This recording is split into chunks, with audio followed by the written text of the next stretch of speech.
Good morning. SI BSc semester 4 unit 1 part B conformation and estimation એટલે કે કાર્બનિક પદાર્થમાં સમાયેલ ક્રિયાશીલ સમૂહનું પરિમાપન. વિદ્યાર્થી મિત્રો, ઘણા ખરા કાર્બનિક પદાર્થોમાં સમાયેલ ક્રિયાશીલ સમૂહનું પરિમાપન ભારમાપક અને કદમાપક. હવે વિદ્યાર્થી મિત્રો, જે કાર્બનિક પદાર્થ છે એ કાર્બનિક પદાર્થમાં જો બેન્ઝીન સાથે OH જોડાયેલો હોય તો ફિનોલ ગ્રુપ, બરાબર, COOH ગ્રુપ, NH2 ગ્રુપ, એસ્ટર ગ્રુપ, એ બધા કહેવાય ક્રિયાશીલ સમૂહ કહેવાય. હવે આ ક્રિયાશીલ સમૂહનું પરિમાપન ભારમાપક અને કદમાપક આ બંને પદ્ધતિએ થતું હોય છે. હવે વિદ્યાર્થી મિત્રો, ભારમાપક પદ્ધતિ અને કદમાપક પદ્ધતિ એ વિશે તમને થોડુંક સમજાવું. આમ તો વિદ્યાર્થી મિત્રો, કદમાપક પદ્ધતિ વિશે તમે 11-12 સાયન્સમાં અને બીએસસી પ્રથમ અને બીજા સેમિસ્ટર વિશે અભ્યાસ કર્યો છે. પણ ફરી જોઈ લઈએ કે કદમાપક પદ્ધતિમાં શું કરવામાં આવે કે અજ્ઞાત સાંદ્રતા ધરાવતા દ્રાવણનું જાણીતી સાંદ્રતા ધરાવતા યોગ્ય પદાર્થના દ્રાવણથી અનુમાપન કરવામાં આવે છે. ત્યારબાદ યોગ્ય સૂચકના ઉપયોગથી રંગ પરિવર્તનની આધારે સમતોલ્ય બિંદુ નક્કી કરવામાં આવે છે. એ કઈ પદ્ધતિ છે? કદમાપક. આપણે જે એસિડ બેઝ અનુમાપન ટાઇટ્રેશન કરતા, બરાબર છે, એ જે પદ્ધતિથી આપણે જે રંગ પરિવર્તન આપતું અને એનું આપણે જે ટકાવાર પ્રમાણ શોધતા, બરાબર છે, એ કઈ પદ્ધતિ હતી? કદમાપક પદ્ધતિ દ્વારા. હવે ભારમાપક પદ્ધતિ થોડીક અલગ પડે છે. તો ભારમાપક પદ્ધતિમાં શું કરવું? તો તત્વ અથવા તે તત્વના સંયોજનોને પ્રાયોગિક રીતે શુદ્ધ સ્થિતિમાં છૂટા પાડવા અને તે જ સ્થિતિમાં આ તત્વો એક ચોક્કસ જાણીતા બંધારણવાળા સંયોજનમાં રૂપાંતર કરી પછી એને વજન કરવાની પદ્ધતિને ભારમાપક પૃથ્થકરણ કહેવામાં આવે છે. એ તમારા સેમિસ્ટર 6માં આપણે ભણવામાં આવશે. હમણાં ખાલી તમને ડેફિનેશન વિશે સમજૂતી આપી. તો વિદ્યાર્થી મિત્રો, જોયું આપણે એમ કે ઘણા ખરા કાર્બનિક પદાર્થો છે એમાં ક્રિયાશીલ સમૂહનું પરિમાપન કઈ પદ્ધતિ દ્વારા કરીએ છીએ? તો ભારમાપક અને કદમાપક. આમ આ ઉપરાંત બી અલગ અલગ ઘણી બધી પદ્ધતિઓ છે જેમાં આપણે સરળ અને સચોટ જે પદ્ધતિ હોય તેનો આપણે ઉપયોગ કરતા હોઈએ છીએ. તો આજે વિદ્યાર્થી મિત્રો આપણે વાત કરવાની છે કાર્બોક્સિલિક સમૂહનું પરિમાપન. કાર્બોક્સિલિક સમૂહ એટલે કયો? COOH એટલે કાર્બોક્સિલિક સમૂહ. એ કાર્બોક્સિલિક સમૂહનું પરિમાપન. તો પહેલો ટેસ્ટ છે કે કાર્બોક્સિલિક એટલે કે એસિડ સમૂહ ધરાવતા પદાર્થને સંતૃપ્ત NaOH એટલે સોડિયમ બાયકાર્બોનેટના દ્રાવણ સાથે હલાવતા શું ઉત્પન્ન થાય છે? કાર્બન ડાયોક્સાઇડના ઉભરા. અને જો કાર્બન ડાયોક્સાઇડના જેવા ઉભરા નીકળે તેમાં કયો સમૂહ છે? તો કાર્બોક્સિલિક સમૂહ હાજર છે. હું તમને પ્રેક્ટિકલ દ્વારા સમજાવું. એક આ દ્રાવણ છે, આ દ્રાવણમાં શું છે? કાર્બોક્સિલિક સમૂહ ધરાવતો પદાર્થ છે. હવે આ પદાર્થમાં મારે શું ઉમેરવાનું છે? સંતૃપ્ત સોડિયમ બાયકાર્બોનેટનું દ્રાવણ. ફરી વિદ્યાર્થી મિત્રો, આ બીકર છે, આ બીકરમાં શું છે? સંતૃપ્ત કાર્બોક્સિલિક સમૂહ ધરાવતા પદાર્થનું મિશ્રણ છે. હવે આ જે બીકર છે, આ બીકરમાં હું સંતૃપ્ત સોડિયમ બાયકાર્બોનેટ એટલે કે NaHCO નાખું છું.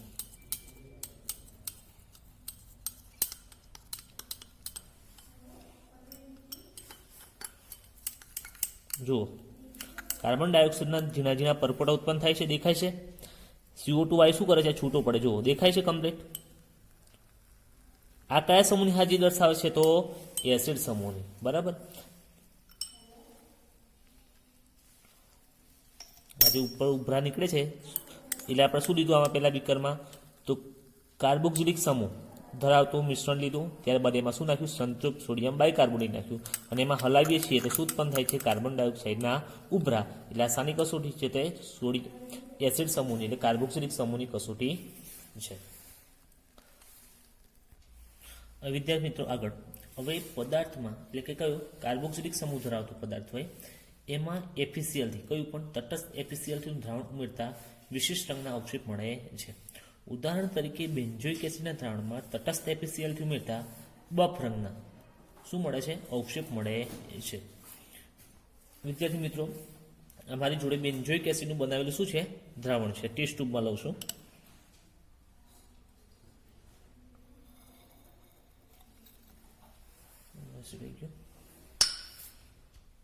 બરાબર. આ બેન્ઝોઇક એસિડને ઓગાળેલો છે. ત્યારબાદ એમાં શું નાખવાનું છે? તટસ્થ એફીસીએલથીનું દ્રાવણ. હવે આમાં તટસ્થ એફીસીએલથીનું દ્રાવણ નાખતા કેવા રંગના અવક્ષેપ મળશે? બફ રંગના અવક્ષેપ.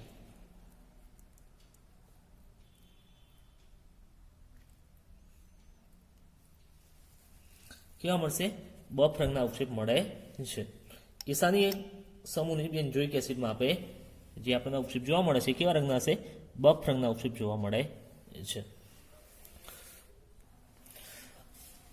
ત્યારબાદ ત્રીજો ટેસ્ટ છે પદાર્થને ઇથાઇલ આલ્કોહોલ C2H5OH અને સાંદે H2SO4 સાથે ગરમ કરતા, ત્યારબાદ ઠંડુ પાડી ત્યારબાદ તેમાં પાણી ઉમેરતા એસ્ટરની વિશિષ્ટ વાસ આવશે. એસ્ટરની વાસ કેવી હોય? જે પાકા ફળ હોય એવી વાસ આવે છે. પણ ત્રીજો ટેસ્ટમાં શું કરવાનું કે કાર્બોક્સિલિક એસિડ સમૂહ ધરાવતો એક પદાર્થ લેવાનો, ત્યારબાદ તેમાં શું નાખવાનું છે આપણે? ઇથાઇલ આલ્કોહોલ, ત્યારબાદ તેમાં શું નાખવાનું છે? સાંદે H2SO4 નાખી અને ગરમ કરવાનું છે. અને ગરમ કર્યા બાદ તેને થોડું ઠંડુ પાડવાનું, ત્યારબાદ પાણી ઉમેરતા એસ્ટરની વિશિષ્ટ વાસ આવે છે. અને એસ્ટરની વાસ કેવી હોય વિદ્યાર્થી મિત્રો? જે પાકા ફળો જે પાકી ગયા હોય અને જે વાસ આવે છે એવી વાસ જોવા મળે છે. તો પણ એને આપણા આધારે કહી શકીએ કે એમાં કયો સમૂહ હાજર છે? તો કાર્બોક્સિલિક સમૂહ હાજર છે. આ હતી વિદ્યાર્થી મિત્રો કાર્બોક્સિલિક સમૂહની પરખ માટેની કસોટીઓ. ત્યારબાદ સેકન્ડ ટોપિક છે આપણું સલ્ફોનિક એસિડ. સલ્ફોનિક એસિડ એટલે કયો સમૂહ? SO3H. કયો સમૂહ? SO3H. હવે સલ્ફોનિક એસિડનું પરિમાપન. હવે જેમ સલ્ફોનિક એસિડ છે એ પણ કાર્બોક્સિલિક સમૂહ C++ સમૂહની માફક સંત્રોપિયાનોસિસ સાથે શું કરે છે? ઉભરા આપે છે. એટલે કે એના જેવી જ કસોટી હોય છે. ત્યારબાદ વાત કરીએ લેસાઇન કસોટી. તો કે તમારી બુકમાં ડાયરેક્ટ લેસાઇન કસોટી આપે છે, પણ પેલા લેસાઇન દ્રાવણ કેવી રીતે બનાવવું એના વિશે સમજાવવું. તો સૌ પ્રથમ વિદ્યાર્થી મિત્રો સોડિયમ ધાતુના નાના ટુકડા લેવાના. શું લેવાના? સોડિયમ ધાતુના નાના ટુકડા. અને આ સોડિયમ નાના ટુકડાને ફ્યુઝન, આજે મારા હાથમાં છે શું છે? Fusion tube. અને ફ્યુઝન ટ્યુબમાં સાવચેતીપૂર્વક શું કરવાના? દાખલ કરવાના. કેમ કે સોડિયમ છે ભેજના સંપર્કમાં આવતા શું કરે છે? સળગી ઉઠે છે. એટલે આપણે સાવચેતીપૂર્વક સોડિયમ ધાતુના ટુકડા ફ્યુઝન ટ્યુબમાં નાખવાના છે.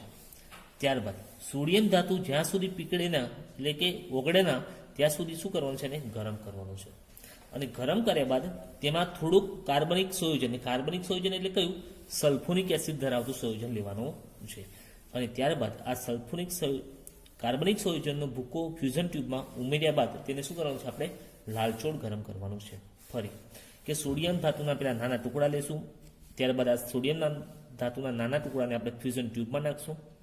ત્યારબાદ સોડિયમ ધાતુને થોડીક આપણે શું કરવાનું છે? ગરમ કરવાનું, જ્યાં સુધી ઓગળે ના ત્યાં સુધી.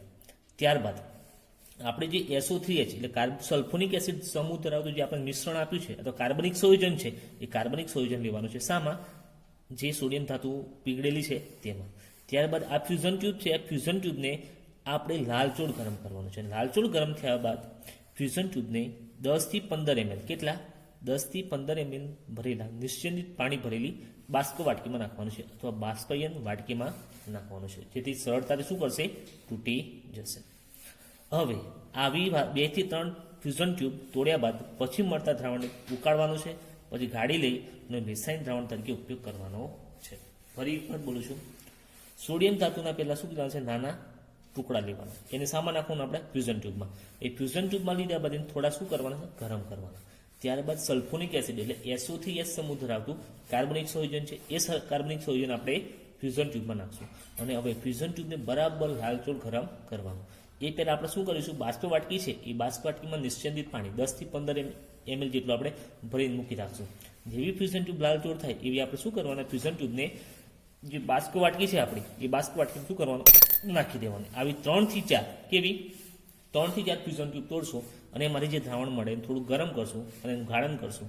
અને જે દ્રાવણ મળે છે એને શું કહીશું? આપણે લેસાઇન દ્રાવણ તરીકે ઉપયોગ કરવાનો છે. ચલો વિદ્યાર્થી મિત્રો, હવે લેસાઇન દ્રાવણ દ્વારા નાઇટ્રોજન છે, સલ્ફર છે અને હેલોજન બરાબર ક્લોરિન, બ્રોમિન અને આયોડિનના પરીક્ષણ માટે ઉપયોગી છે. પણ આપણે આજે કોની વાત કરવાની છે? માત્ર સલ્ફર અથવા SO3H સમૂહ ધરાવતા. એ લેસાઇન કસોટી કેવી રીતે કરવાનું?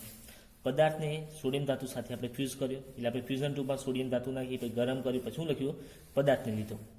ત્યારબાદ આ દ્રાવણ થોડુંક ઉમેરવાનું, એસિટિક એસિડ ઉમેરવાનું. અને એસિટિક એસિડ ઉમેરશે દ્રાવણ કેવું બનવાનું? એસિડિક બનવાનું. ત્યારબાદ તેમાં 2 થી 3 ટીપા શું નાખવાના? લેડ એસિટેટ PbYCH3COO2 ના શું દ્રાવણ ઉમેરવાનું છે. અને દ્રાવણ ઉમેરતા કથ્થાઈ અથવા કાળા રંગના અવક્ષેપ મળે એટલે કોણ હાજર છે? સલ્ફર હાજર છે તે દર્શાવે છે. આ હતું વિદ્યાર્થી મિત્રો કાર્બોક્સિલિક સમૂહ અને સલ્ફોનિક એસિડની પરખ કસોટી.